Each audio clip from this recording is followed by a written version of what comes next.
22 years, I sat at the same table, slept in the room next door, shared a birthday with my twin sister, and somehow, I was invisible.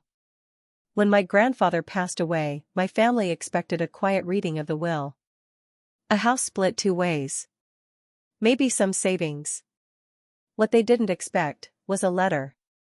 A letter my grandfather had been writing to me, in secret, for over a decade. And what was inside that letter didn't just change my life. It exposed something my family had been hiding since the day my sister and I were born. This isn't a story about money. Not really. It's about a question that haunted me my entire life: why did my own parents love one daughter, and merely tolerate the other? By the end of this video, you'll understand 3 things. Why my grandfather spent the last 10 years of his life quietly building something only for me. What my parents did, decades ago, that they never told either of us. And why, when the truth finally came out, my sister was the one who broke down crying, not me. My name is Claire. My twin sister's name is Olivia. We were born 4 minutes apart, she first, me second. In most families, that wouldn't mean anything. In mine, it meant everything. Growing up, the difference was subtle at first. Olivia got the bigger slice of cake, because she's older. Olivia got picked up first from school, because she's closer to the door. But subtle things, repeated for 22 years, stop being subtle. I remember being 7 years old, standing in the kitchen, watching my mom help Olivia with a school project, gluing little popsicle sticks onto cardboard for hours. I asked if she could help me with mine too. She said, "In a minute, sweetie," and that minute never came. I finished my project alone at the dining table, glue all over my fingers, proud of myself anyway. I didn't think much of it then. Kids don't really compare. Not yet. But by the time we were 10, I started noticing patterns. Report cards. If Olivia got a B, it was "she's just not a math person, that's okay." If I got a B, it was "Claire, you need to focus more. You're better than this." Same grade. Different response. Every single time. My dad used to take Olivia to his office on weekends, daddy-daughter days, he called them. I asked to come once. He said, "Maybe when you're a little older, Claire Bear." I was the same age as her. We were twins. I waited for a little older 4 years. It never came. By the time we hit 16, the pattern wasn't subtle anymore. It was just how things were. Olivia announced she wanted to start a small jewelry business, handmade bracelets and earrings she'd sell online. My parents sat down with her for an entire weekend, helped her build a business plan, and gave her $5,000 to get started. No questions asked. My dad even said, "This is exciting, Liv. We believe in you." That same year, I'd been quietly tutoring kids in my neighborhood for math and science, building up a small client list on my own, no help from anyone. I asked my parents if they'd help me get it registered properly, maybe put a little money toward advertising flyers and a website. My dad's response was, "Let's see if Olivia's thing works out first. We don't want to spread ourselves thin financially right now." I remember just nodding. Like it made sense. Like it was reasonable. Olivia's jewelry business didn't really work out, by the way. It fizzled out within about 8 months, which is completely normal for a 16-year-old's first business attempt. Nobody blamed her for that. Nobody should have. But here's the thing, "Let's see if Olivia's thing works out first" became the answer to everything I asked for the next 6 years. New laptop for school? Let's wait and see. Driving lessons? We'll revisit this after things settle down. A study abroad program my school offered? That's a lot of money, Claire, and honestly, we're still helping Olivia get back on her feet. Meanwhile, Olivia got a car for her 18th birthday. I got a card with $40 in it and a note that said, "We'll celebrate properly soon." We never did. The strange thing? Through all of this, my grandfather was watching. Quietly. Every Sunday dinner, every Christmas, every birthday that came and went without acknowledgement, he was there. And he noticed everything. I didn't know it then. But he was taking notes, literally. There was one Sunday, about 6 years ago now, that I remember more clearly than almost any other memory from my childhood. I was 22. I'd just graduated college with a degree I'd paid for almost entirely through scholarships and a part-time job, because by that point I'd stopped asking my parents for things. It was easier that way. Less disappointing. After dinner, my grandfather asked me to help him in the garden, which was unusual, because he normally did that alone. We were out there for maybe 20 minutes, pulling weeds in silence. Then he stopped, sat down on the little garden bench, and looked at me for a long moment. He said, "Claire, one day, you're going to understand something about this family. Something that's been true since before you can remember. And when you do, I need you to remember one thing. I always saw you. Every year. Every birthday. Every time they looked the other way, I was looking right at you." I didn't know what to say. I just hugged him. I thought he was talking about, just being a sweet grandfather. Comforting his less favorite granddaughter. I had no idea he was talking about a legal document he'd already had drafted 3 years earlier. That conversation stayed with me for years, but I genuinely thought it was just grandfather wisdom. Kind words. I didn't think it meant anything concrete. Before I tell you what it actually meant, and what was waiting in that will. Before we dive deeper, let us know in the comments where you're watching from. We'd love to hear from you. And if you haven't already, hit that subscribe button so you never miss our upcoming videos. We've got even more stories like this one coming. My grandfather passed away peacefully at 86, about 8 months after that conversation in the garden. He'd had a long, full life. He built a logistics and property company from literally nothing, starting with a single delivery truck back in the 1960s. By the time he retired, that one truck had become a company worth millions, plus dozens of properties he'd quietly accumulated over decades. The funeral was small. Quiet. My parents cried, genuinely, I think. They loved him. Olivia cried too. I mostly felt numb. I think I was still processing that conversation in the garden, even though I didn't fully understand why. 3 weeks after the funeral, we all got a call from my grandfather's lawyer. A formal will reading, at his office, all 4 of us required to attend in person. My parents seemed completely relaxed about it. My mom even joked in the car, "I bet he left us that ugly antique clock from the hallway." Everyone laughed. Nobody was laughing 20 minutes later. The lawyer's office was exactly what you'd picture: dark wood shelves, leather chairs, the smell of old paper. We sat down around a long table. My parents on one side, Olivia and me on the other. The lawyer, an older man named Mr. Holloway who'd worked with my grandfather for almost 30 years, opened a thick folder and cleared his throat. "Before I read the formal will," he said, your grandfather, left specific instructions. There's a personal letter that needs to be read aloud first.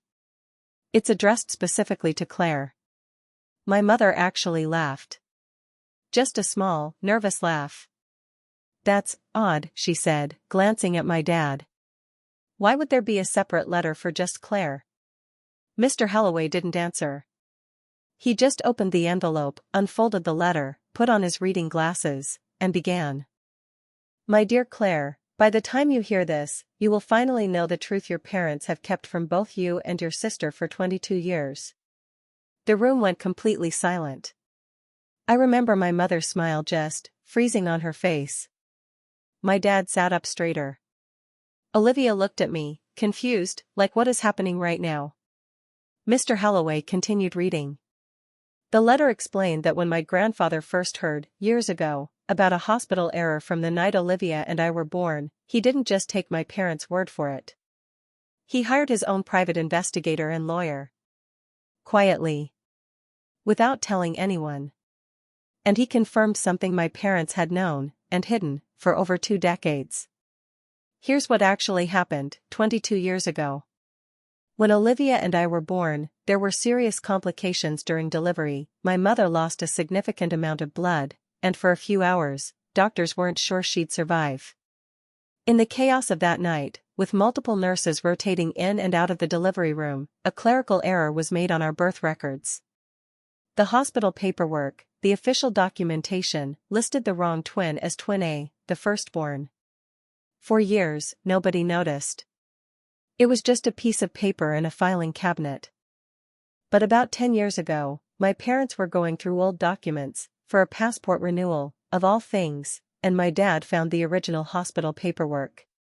And he noticed the discrepancy. The birth records didn't match what everyone had always believed, that Olivia was born first. According to the original records, I was.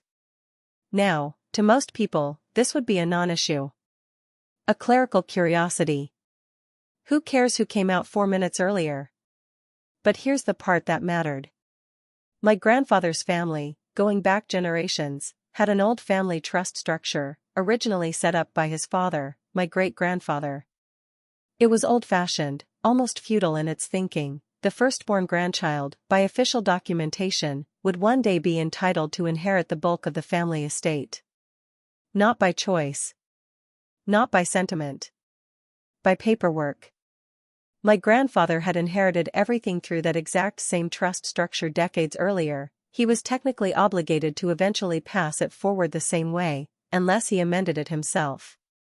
My parents discovered that, according to the real birth records, the ones in that old file, I was legally the firstborn. Which meant, under the original trust terms my grandfather operated under at the time, I was positioned to one day inherit the company and the properties. Not Olivia. And instead of telling anyone, instead of telling me, or even telling my grandfather, my parents quietly corrected the household paperwork going forward. New copies of birth certificates for school records, listing Olivia as twin A. They never told my grandfather they'd found a discrepancy at all. They let everyone, including my grandfather, for years, continue believing Olivia was the firstborn. Because if Olivia was first, Olivia would inherit everything.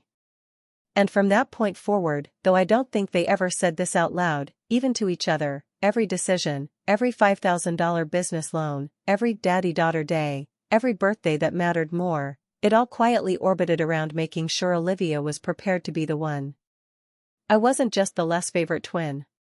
I was being slowly, subtly, phased out. Without ever being told why. But my grandfather eventually found out, about 6 years ago. The same year as that conversation in the garden. He never confronted my parents. He told me later, in the letter, that he didn't want to start a war while he was still alive. He wanted to handle it the right way, after I'm gone, so nobody can argue about it. So quietly, without telling a single person, not even his lawyer knew the reason, he amended his personal will. Completely separate from the old family trust, which he couldn't fully undo. He used his own personal assets, the company he'd built himself, $15 million in value, and 40 properties he'd personally purchased over his lifetime, none of which were part of the old trust, and left all of it to me. Outright. No conditions. The letter ended with this line. I couldn't undo what your parents did, Claire. The old trust is the old trust, that's tied up in things even I can't fully control. But everything I built myself, every brick I laid with my own hands, that's mine to give. And I'm giving it to my real firstborn granddaughter. You. The estate was valued at just over $15 million. 40 properties, apartment buildings, commercial units, even a small vineyard upstate that none of us even knew he owned. A company my grandfather spent 50 years building from a single delivery truck. All of it. Mine. Nobody spoke for almost a full minute. I remember the sound of the air conditioning. That's it. Just humming, while 4 people sat in complete silence, trying to process what had just been read out loud. My mother was the first to speak. She said, and I'll never forget this, well, this is clearly some kind of mistake. He was 86. He probably wasn't thinking clearly at the end. Mr. Holloway, very calmly, said, "I can assure you, Mrs. Bennet, your father-in-law was of fully sound mind. This document was drafted, reviewed, and notarized over a period of 3 years, with 2 independent witnesses and a full psychiatric evaluation requested by him, specifically to prevent this exact response." My grandfather had thought of everything. He'd known exactly how my parents would react, and he'd legally bulletproofed the will against that reaction years in advance. My dad didn't say much. He just kept staring at the table, occasionally glancing at me like he was trying to figure out who I even was. Olivia. Olivia was the one who really broke down. Not angry, just crying, quietly, repeating, "I didn't know. I swear to God, Claire, I didn't know any of this." And the thing is, I believed her instantly. Completely. Because in that moment, looking at her face, I realized something: Olivia had been a tool in this too. She didn't choose to be the favorite. She was just a kid who got more love because our parents were quietly grooming her for a role she never asked for, based on a lie they'd built and maintained for 22 years. The weeks after the will reading were strange. Surreal, honestly. My parents tried calling me almost every day for the first week. At first, the calls were apologetic, long voicemails about how they never meant for it to go this far, how it started as just protecting Olivia's confidence and snowballed. By the second week, the tone started shifting. The word fair started coming up a lot. "We just think, as a family, the fair thing would be to look at this together.